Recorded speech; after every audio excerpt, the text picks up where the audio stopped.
Hashem. Alors un peu d'Alachot Shabbat. Alachot Shabbat, Lechem Mishneh, le pain double de Shabbat. Nous savons que tout le repas de Shabbat, il y a 3 repas. En semaine, nous avons 2 repas, minimum. Mais Shabbat, c'est obligatoire 3 repas. Le soir, vendredi soir, samedi midi, samedi après-midi, avant le coucher de soleil. Okay? Dans les 3 repas, il faut faire le moti sur 2 chalotes. Okay? Ça veut dire que quand tu fais le moti, tu dois faire le moti sur 2 chalotes. Okay? Alors il te faut 2 pour le soir. Tu peux manger une, tu laisses une. Le lendemain, tu ajoutes une. Tu fais moti, tu manges une. Alors tu as mangé déjà 2, il te reste une. Et le Seudah Shlichit, tu fais encore sur 2, tu manges une. Ça veut dire que pour le Shabbat, il te faut 4 chalotes. 4 chalotes pour le 3 repas. Ça, c'est si tu manges une chala par repas. Si tu manges plus, tu achètes plus. Il n'y a pas un problème. Okay?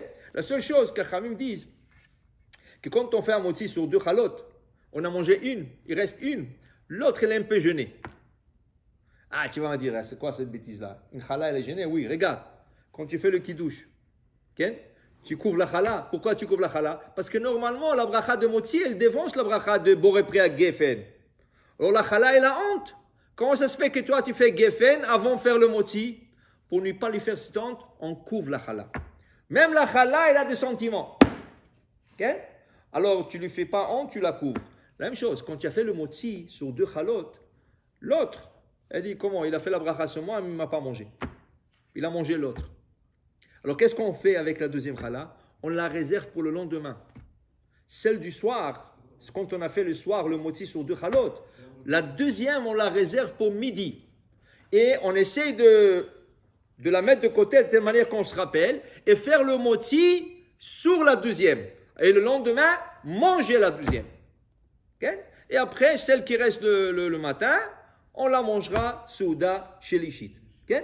Pour ne pas, donner des remords, des mauvais sentiments à la chala. Maintenant, pourquoi on fait 2? On fait 2 parce que tout ce qu'on fait le Shabbat, on a appris de la manne.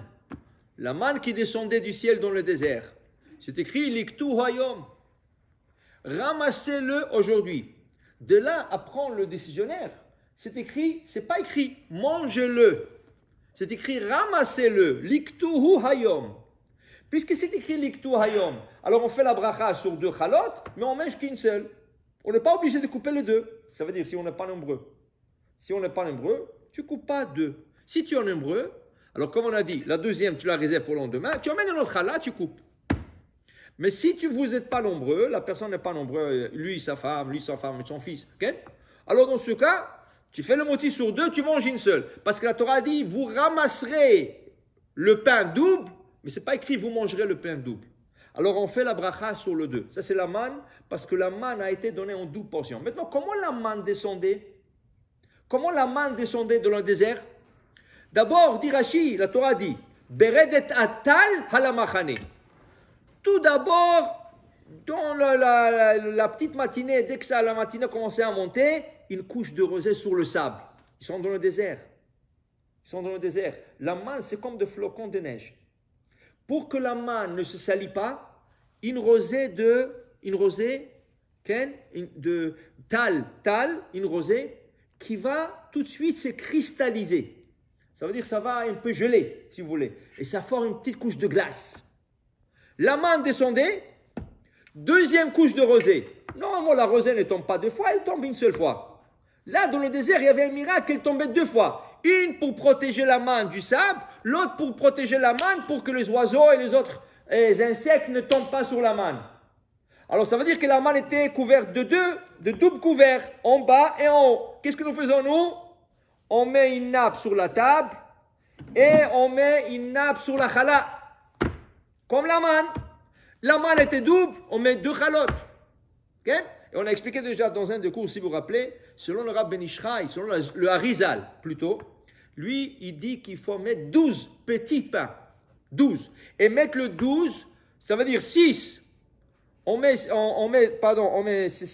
3 dans une forme d'une flèche, les autres 3 de l'autre côté dans une forme d'une flèche. Ça veut dire que les 2 bouts de flèche se touchent. Ça veut dire que tu as 3, et tu as 3, et par-dessus chacun de 3, tu mets une autre challah, okay? ça fait 12. Ça fait 12. Okay? Le Rav Ben Ishra dit, pour celui qui est difficile de faire cela, c'est pas toujours évident et facile de faire cela, faire minimum 4 halot, 4 petits pains, 2 et 2 par-dessus. Pourquoi? Pour le nom d'Hachem, Yud Ke Vav Ke. Et faire le motzi sur 2, réserver une pour le lendemain. Tu fais tout, mais tu fais avec 4 halot dans chaque repas. Ça veut dire, selon le Rav Ben Ishraï, minimum 4 halot le soir, minimum 4 à midi et minimum 4 en après-midi. Ça, c'est la manière de faire selon la Kabbale. Mais selon la halakha, c'est 2 halot. Ces 2 halot, c'est la halakha. Nous apprenons ça de la manne qui tombait en 12 portions. Alors nous faisons. Maintenant, quand on coupe, okay? Quand on coupe, alors on a expliqué, selon le Shulchan Aruch, lui il dit qu'il y en a qui mettent la challah une par-dessus l'autre et tu coupes celle du haut. Il y en a qui disent non, une par-dessus l'autre et tu coupes celle du bas. Vient le Rav Ben Ishra et dit non, tu mets un sur l'autre, tu penches le chalot, tu fais le motzi, tu coupes toujours celle de la droite. Celle qui est à droite, tu la coupes. Okay? Tout ça c'est symbolique. Mais celui qui a coupé celle d'en bas, celle d'en haut, c'est valable. Mais on essaye le Shabbat. Comme il y a des grandes élévations spirituelles qui se font, on essaie de se conduire un peu selon la Kabbalah. Selon la Kabbale, qu'est-ce que le Kabbale recommande? Maintenant, quand on dit Lechem Mishneh, le pain double, ceci concerne aussi les femmes. Ce n'est pas rien que pour les hommes. Ça veut dire, si des femmes ils font Shabbaton entre elles, et des filles habitent dans un séminaire, elles font le Shabbaton entre elles, il n'y a pas un homme. Okay? Elles feront aussi 2 chalot. Elles feront aussi le kiddush. Elles feront leur kiddush. Elles feront le motzi avec 2 chalot.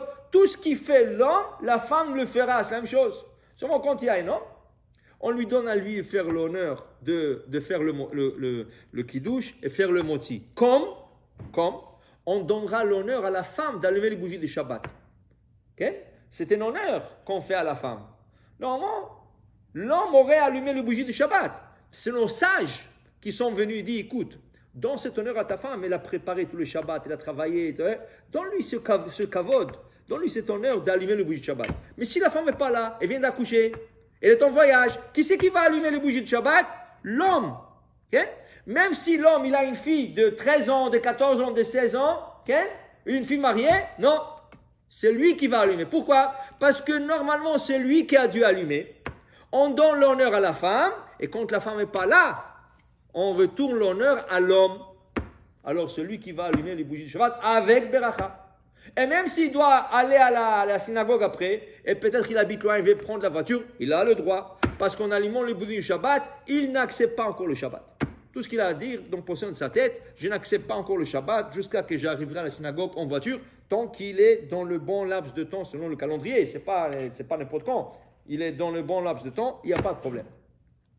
Alors pour dire que le Lechem Mishneh c'est très important. Maintenant, tu n'as pas de chalot. Ok?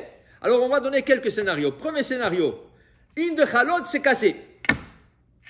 Et c'est coupé en 2. Qu'est-ce qu'on fait du Shulchan Aruch? On prend 2 cure-dents. On prend 2, 3, 4 cure-dents. On met dans la challah, dans le moitié. On prend l'autre challah, on la colle avec. Pour qu'elle tienne. Si elle tient, on fait le motzi sur le 2 halot. 1. 2.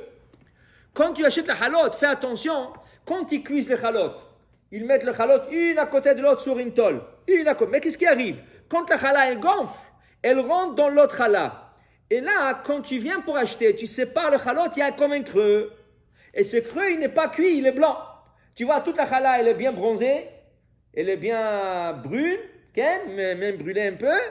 Et cette partie qui a été collée dans l'autre, quand tu détaches, c'est complètement blanc. Il faut faire attention si tu peux acheter une challah qui n'a pas été collée.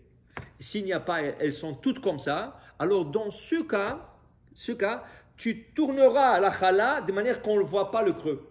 Le petit creux blanc, tu le tournes de côté à l'extérieur. Comme ça, quand c'est en face de toi, tu ne vois pas ce côté qui est blanc. Okay? Parce qu'il n'a pas cuit de ce côté. Tu n'as pas de challah Ken, tu n'as pas de challah ni cassé ni rien du tout. Qu'est-ce qu'on fait? On a mangé plus qu'on pensait. On n'a pas fait attention. Tu prends une matzah.